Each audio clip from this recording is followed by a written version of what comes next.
Assalamualaikum warahmatullahi wabarakatuh.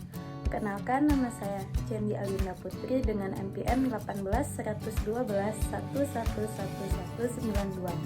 Nah, di pertemuan kali ini Cendi akan membahas hukum tata negara dengan judul Sejarah Proklamasi dan BPUPKI.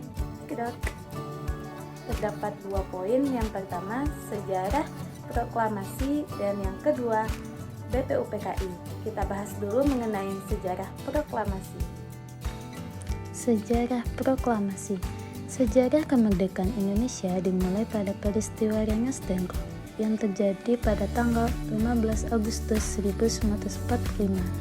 Kejadian itu dimulai dengan konflik yang terjadi antar kelompok golongan tua dan muda untuk menentukan waktu proklamasi.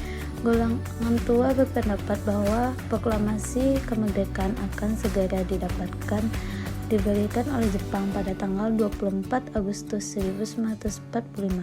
Sedangkan golongan muda menilai proklamasi harus dilaksanakan mengingat Jepang telah menyerah terhadap sekutu dan Indonesia harus cepat memproklamasikan kemerdekaan.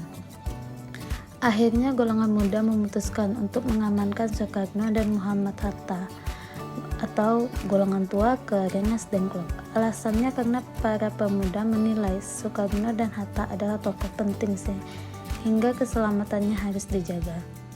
Pada 16 Agustus 1945, Soekarno dan Hatta akhirnya sepakat bersedia mendeklarasikan kemerdekaan Indonesia. Pada esok hari 17 Agustus 1945, dijemput oleh Ahmad Subarjo, mereka pun kembali ke Jakarta. The next, naskah proklamasi dirundingkan di rumah Laksamanata Dasyimida, tentara Jepang yang pro dengan kemerdekaan Republik Indonesia. Naskah proklamasi itu pun ditandatangani oleh Soekarno dan Muhammad Hatta yang diketik oleh Syarti Malik.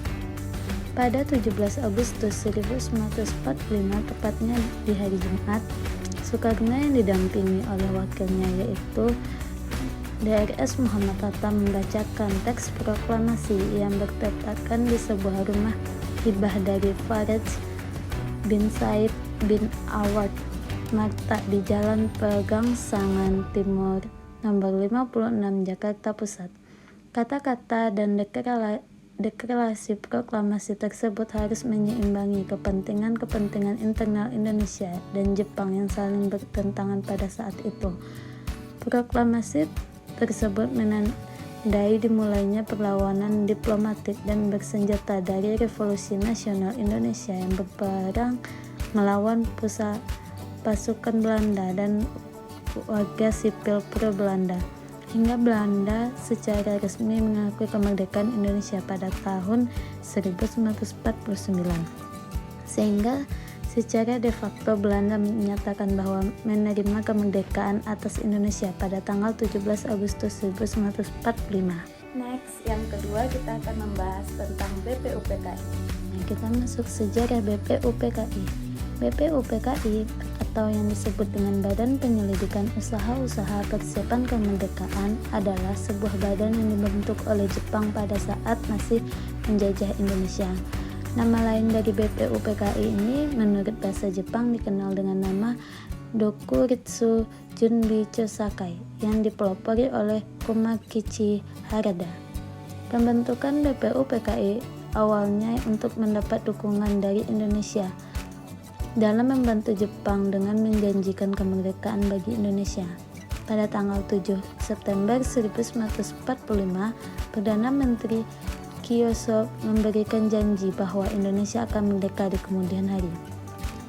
Dan pada tanggal 1 Maret 1945, BPUPKI telah dibentuk, namun diresmikan pada tanggal 29 April 1945, yang dimana juga bertepatan dengan hari ulang tahun Kaisar Hirohito. BPUPKI diketuai oleh Dr. Rajiman Widyodiningrat dan Wakil Hibangase Yoshia dari Jepang dan Raden Pachi Soeroso. BPUPKI memiliki 67 anggota, di mana 60 adalah Indonesia dan 7 orang dari Jepang yang bertugas untuk mengawasi. Nah, Sekarang kita jelaskan dulu sidang pertama BPUPKI. Sidang BPUPKI dibuka di gedung Ciwo Sangi Jakarta yang kini menjadi gedung Pancasila. Berikut sidang-sidang yang dilakukan BPUPKI yaitu: hari pertama 29 Mei 1945, Muhammad Yamin menyampaikan 5 azas, yakni peri kebangsaan, peri kemanusiaan, peri ketuhanan, peri kerakyatan, dan kesejahteraan rakyat. Di hari kedua 31 Mei 1945, Dr. Supomo memberikan 5 asas, yakni persatuan, kekeluargaan, keseimbangan lahir batin, musyawarah, dan keadilan rakyat. Selanjutnya di hari ketiga 1 Juni 1945, Insinyur Soekarno menyampaikan gagasan perihal rumusan 5 sila dasar negara Republik Indonesia yang dinamakan Pancasila, yaitu: pertama, kebangsaan Indonesia; yang kedua, internasionalisme dan peri kemanusiaan; yang ketiga, mufakat dan demokrasi; yang keempat, kesejahteraan sosial; yang kelima, ketuhanan yang Maha Esa. Dari beberapa usulan milik Insinyur Soekarno yang diterima dan diberi nama Pancasila, rumusan ini kemudian digunakan sebagai fondasi dan ideologi negara Indonesia, sehingga pada tanggal 1 Juni diperingati sebagai hari lahirnya Pancasila. Selanjutnya, setelah sidang BPUPKI pertama selesai, belum ada kesepakatan mengenai dasar negara Republik Indonesia. Alhasil, dibentuk kembali Panitia 9 yang bertujuan untuk memastikan dan mendapatkan keputusan dari gagasan sebelumnya mengenai perumusan dasar negara. Adapun susunan keanggotaan dari Panitia 9 ini sebagai berikut. Insinyur pada 22 Juni 1945, Panitia 9 melakukan pertemuan. Pada pertemuan tersebut menghasilkan rumusan dasar negara Republik Indonesia yang kemudian dikenal sebagai Piagam Jakarta. Dalam Piagam Jakarta, dasar negara Republik Indonesia adalah: yang pertama, ketuhanan dengan kewajiban menjalankan syariat Islam bagi pemeluk-pemeluknya; yang kedua, kemanusiaan yang adil dan beradab; yang ketiga, persatuan Indonesia; 4, kerakyatan yang dipimpin oleh hikmah kebijaksanaan dalam permusyawaratan perwakilan; 5, keadilan sosial bagi seluruh rakyat Indonesia. Rancangan tersebut diterima untuk selanjutnya dimatangkan dalam masa persidangan BPUPKI kedua yang dilaksanakan mulai 10 Juli 1945. Selanjutnya kita masuk ke sidang kedua BPUPKI. Pada 10 hingga 17 Juli 1945, BPUPKI melakukan sidang untuk membahas rancangan Undang-Undang Dasar, pembentukan negara, wilayah negara, dan kewarganegaraan Indonesia. Pada 11 Juli 1945, Panitia Perancang Undang-Undang membentuk panitia kecil beranggotakan 7 orang yang terdiri dari Prof. Dr. Mr. Supomo dan anggota Mr.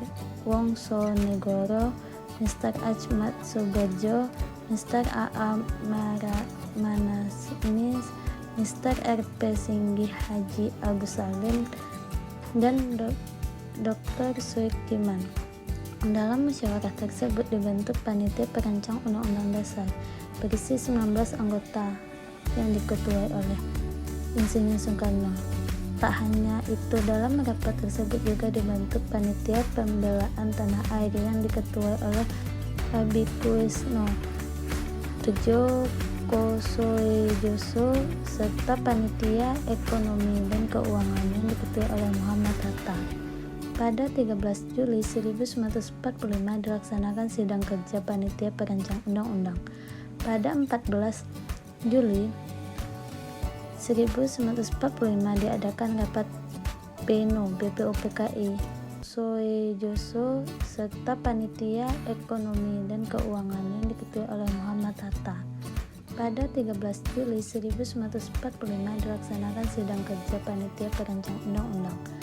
Pada 14 Juli 1945 diadakan rapat pleno BPUPKI. Pada 14 Juli 1945 diadakan rapat pleno BPUPKI yang menerima laporan dari panitia perancang undang-undang. Ada 3 hal pokok yang harus masuk ke dalam Undang-Undang Dasar 1945, yakni pernyataan Indonesia Merdeka, pembukaan undang-undang, serta batang tubuh undang-undang. Selanjutnya, konsep proklamasi kemerdekaan rencananya akan disusun dengan mengambil 3 alinea. Pertama, Piagam Jakarta, sedangkan konsep undang-undang dasar hampir seluruhnya diambil dari alinea keempat Piagam Jakarta. Dengan disepakatinya rancangan undang-undang, maka tugas BPUPKI telah selesai dan sidang kedua ditutup pada 17 Juli 1945.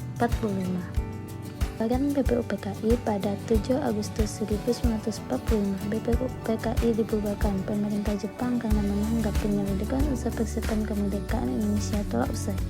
Lalu Jepang mendirikan Tokuritsu Junbi pada Panitia Persiapan Kemerdekaan Indonesia yang diketuai oleh Soekarno. Sekian dulu pembahasan dari saya mengenai sejarah proklamasi dan BPUPKI. Semoga ini bisa menambah ilmu bagi saya sendiri dan teman-teman yang mendengarkannya. Terima kasih atas partisipasi teman-teman semua. Saya ucapkan terima kasih. Assalamualaikum warahmatullahi wabarakatuh. Bye-bye.